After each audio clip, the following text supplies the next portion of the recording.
মুসল্লির বিষয়, মুসল্লির 8টা গুণ সূরা মারেজে 23 নাম্বার থেকে যায়া 34 নাম্বার আয়াত পর্যন্ত পড়বেন। এটা হলো কোরআনের 70 নাম্বার সূরা মারেজ।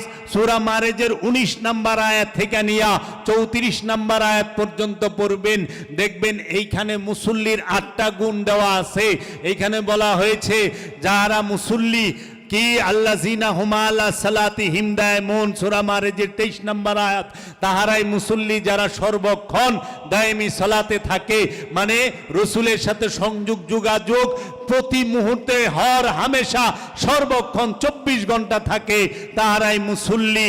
আল্লাযিনা হুম আলা সালাতিহিম দায়মুন।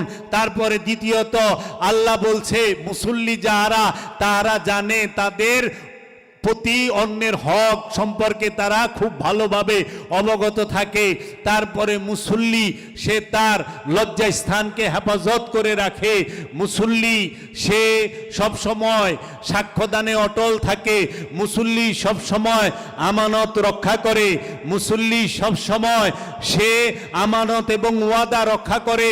মুসল্লি সব সময় সাক্ষ্যদানে অটল থাকে এবং মুসল্লি সব সময় তার সালাতকে হেফাজত করে। নামাজ খালি পড়লেও না, হেফাজত করার লাগবো। যোগাযোগ খালি করলেও না, যোগাযোগকে হেফাজত করতে হইব। বুঝছেন বাবা? এর জন্য সালাত হেফাজত কইরেন, সালাত খালি কইরেন না। নামাজ পড়ার বিষয় না, নামাজ কায়েম করার বিষয়, প্রতিষ্ঠিত করার বিষয়, সালাত প্রতিষ্ঠিত করার বিষয় এবং সালাতকে দায়েম করার বিষয়। এর জন্য কি আকিমুস সালাত আর সালাতুদ্দাওয়ামি। এর জন্য আমাদের সমাজে এখন এই মোল্লা মুন্সি এরা যারা আছেন, যারা আনুষ্ঠানিক ইবাদতটাকেই মূল মনে করেন, তারা একমাত্র ওয়াক্তি সালাতকেই প্রচার করেন, ওয়াক্তি সালাতকেই মূল বলেন। কিন্তু না, ওয়াক্তি সালাতের থেকে অনেক মর্যাদাবান দায়েমি সালাত। দায়েমি সালাতের কথা কোরআনে আছে, দায়েমি সালাত করা ফরজ। দায়েমি সালাতের কথা স্পষ্ট কোরআনে আছে। দায়েমি সালাতে কেমনে দাঁড়াইবা? আল্লাহ বলতেছে সূরা ইয়ের মধ্যে এই 46 সূরা সাবার 46 নাম্বার আয়াতে, সূরা সাবা আয়াত নাম্বার 46, যে তুমি সালাতে দাঁড়াও প্রথমে জোড়ায় জোড়ায়, তারপরে একা একা। তারপরে আল্লাহ সূরা বাকারায় বলতাছে তুমি রুকু করো রুকুকারীর সাথে, এবং প্রথমে জোড়ায় জোড়ায় তারপরে একা একা। সূরা মরিয়মে বলতাছে তুমি সেজদা করো সেজদাকারীর সাথে, তুমি রুকু করো রুকুকারীর সাথে। এর জন্য জোড়ায় জোড়ায় সালাত করবেন। সেই জোড়া বেটার বেটি না, সেই জোড়া মৌলবী সাহেব আর মুসল্লি না, সেই জোড়া হইল ওলিয়ে কামেল আর ওলিয়ে কামেলের মুরিদ। ওলিয়ে কামেল আর ওলিয়ে কামেলের মুরিদ, সেটা ছেলেও হইতে পারে মেয়েও হইতে পারে। কারণ ঈমান আনা নর এবং নারীর জন্য ফরজ, সালাত নর এবং নারীর জন্য ফরজ, মুরিদ হও নর এবং নারীর জন্য ফরজ। কারণ তোমার কবরে তুমি যাইবা, তোমার হাসরে তুমি উঠবা, তোমার পুলসেরা তুমি পার হইবা, তোমার মিজান তুমি যাইবা, তোমার হিসাব নিকাশ তুমি করবা। এর জন্য ওখানে যারা কয় স্বামীর সেবা করলে জান্নাতে চলে যাইবা, তো জামাইয়ের আগে মরকে টাইনালে যায় পারো না সাথে? হ্যাঁ, জামাইয়ের সেবা করলে স্বর্গে যাইবা কই পাইলা কোরআনে? আবার একটা জাল হাদিস বানাইছে ঢুকাই না, যে কি জামাইয়ের পায়ের নিচে বলে বউর বেহেশত, স্বামীর পায়ের নিচে স্ত্রীর বেহেশত, ওই সে কাম। তাহলে আবু জেহেলের পায়ের নিচে বুঝি আবু জেহেলের বউর বেহেশত? হ্যাঁ, ফেরাউনের পায়ের নিচে বুঝি ফেরাউনের বউর বেহেশত? তেল লেগার রূপ দেখে প্রেমে পড়ো না, দর্শন দেখে পড়ো। আরে মুসা নবীর রূপ দেখে তো ফেরাউনও প্রেমে পড়ে গেছিল, পরে নাই? ফেরাউন হত্যা করে নাই মুসা নবীকে শিশু অবস্থায়। এত সুন্দর ছিল মুসা নবী দেখতে, রূপ দেখে ফেরাউন মুসা নবীর প্রেমে পড়ছে। কিন্তু মুসা নবী যখন নবুয়ত প্রকাশ করছে, রেসালাতের দাওয়াত দিছে, তখন এই দর্শনকে মাইনা নেয় নাই ফেরাউন। এর লেগা চেহারা দেখে বাবা রে হুজুরে জাবের ভাই কত সুন্দর, মুরিদ হয়ে যায়। এই চেহারা দেখে মুরিদ হও না, দর্শন দেখো। কারণ চেহারা দেখা ফেরাউন মুসার প্রেমে পড়ে গেছিল, কিন্তু মুসা নবী যখন কইছে যে আসো এক আল্লাহর ইবাদত করো, আমাকে মানো, তখন আর মুরিদ হয় নাই। এর জন্য মুরিদ হয়েও যার কাছে দায়মি সালাতের শিক্ষা আছে, পিসাব যদি 5 ওয়াক্ত নামাজ বাহিনী লয়ে পড়ে, তে মুরিদের অবস্থা তো সারছে কাম। কারণ 5 ওয়াক্ত নামাজ এইটা মেজাজি, আর দায়মি নামাজ হাকিকের লেগে দেখবেন পৃথিবীতে যত ওলিয়ে কামেল তাহারা কেহই ওয়াক্তির ভিতরে নাই, দায়মির ভিতরে। খাজা গরিবে নওয়াজ ওয়াক্তির ভিতরে নাই, দায়মিতে, দায়মি শিখাইছে। আর কাওয়ালি, কারণ কাওয়ালিতে সারাক্ষণ ধ্যানে মগ্ন থাকছে এবং সর্বক্ষণ মুর্শিদের নিরিকে মুর্শিদ, বরজাকে মুর্শিদ, তাসাব্বুরে মুর্শিদ। আমি দেখি না, আমার মুর্শিদ দেখে, আমি বলি না, আমার বাবা জাহাঙ্গীর বলে। এই ধ্যানে থাকতে হয়।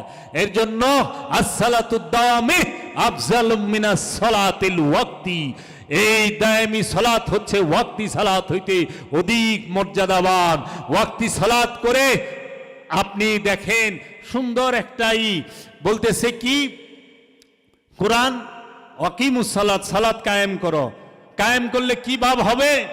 বলতাছে ইন্নাস সালাতা তানহা আনিল ফাহশাই ওয়াল মুনকার, নিঃসন্দেহে এই সালাত সমস্ত পাপ থেকে, ফাহেশা থেকে মুক্ত রাখবে।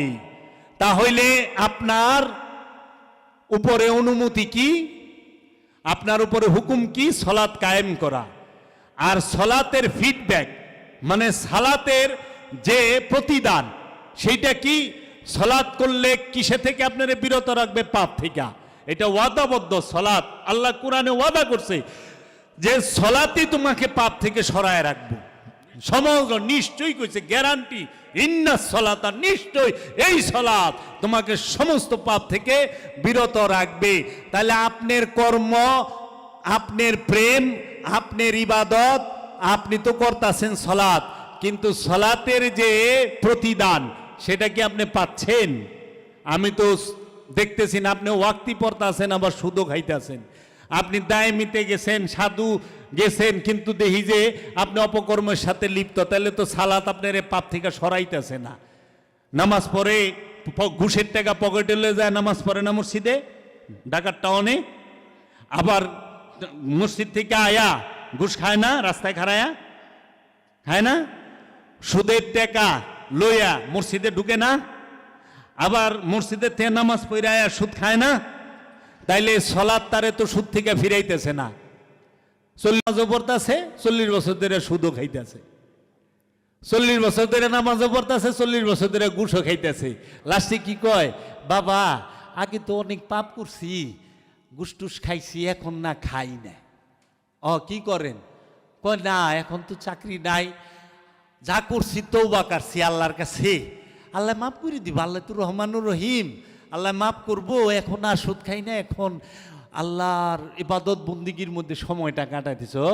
তাই নাকি মতলব আলী? সুদ খায়া সারা জীবন বাড়ি করছে, গাড়ি করছে, মিল ফ্যাক্টরি করছে, ঘুষ খায়া বাড়ি গাড়ি মিল ফ্যাক্টরি করছে, সবটি তরতাজা রাইখা ওখানে ঘুষের ভাড়া খায়, সুদের ভাড়া খায়। সুদ খায়া বাড়ি করছে, ওই বাড়ির ভাড়া আইলে তো এটা সুদেরই ভাড়া। ঘুষ খায়া বাড়ি করছে, ঘুষের ভাড়া আইতাছে। ঘুষের ভাড়া খাওয়া আরো বিপদ হইছে। সুদ খায় না, সুদের ভাড়া খায়, ঘুষ খায় না, ঘুষের ভাড়া খায়।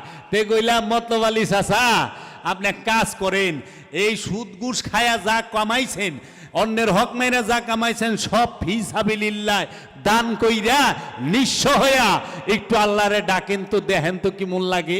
কইটা কি আর সম্ভব? তাই মাতাল বাবাই কইছে না, রসে বাতে সর্দি কাশে হইয়া গেছে হাঁপানি, জীবন খাতার শূন্য পাতায় লাইগা গেছে টানাটানি। কেউ কয় মক্কা যাইতে বেশি সময় নাই হাতে, 2 দিনেতে তাবলিকেতে বুড়া কালে কলমাও মুখস্থ হয় না, কলমা ভৈরা না যে হাল। তাইলে তো কাজেই সবাই দায়মি সালাত শিখবেন। যেই পীরের দরবারে দায়মি সালাতের শিক্ষা নাই, ওই পীর তালাক দিয়া আইসা পড়েন বাজবার চাইলে, ফুল স্পিরিটে বাগতে হইব ইউটার্ন লয়া, বুঝছেন? আর যে পিসাব রুহে সব পাঠায়, আপনি তো একরে মিজাইলের স্পিরিটে বাই আইবেন অন্তিকা। দেখেন না মিজাইল কি স্পিরিট, রাডারও ধরা পারে না। এইরকম হাই হাই রে বিনাশ করছে, আল্লাহর লেগেই দোয়া করা শুরু করছে পিসাবি। বিপদ, দয়াল রক্ষা করো। যারা রসুলের লেগে দোয়া করে, রসুলের থেকে যোগ্য ব্যক্তি জগতে আছে রে, নাউজুবিল্লাহ মিন জালিক। রসুলের রুহে সব পাঠাও, হ্যাঁ, এক তো রু, দুই তো রসুলের লেগে দোয়া করে। হায় হায় হায় হায়, কবে আমরা এই সত্য সঠিক পথ অবলম্বন করব? এর জন্য বাবা জাহাঙ্গীর বলেছেন, সব কিছুর জন্য সত্যকে ছাইরো না, সত্যের জন্য সব ছাইরা দাও।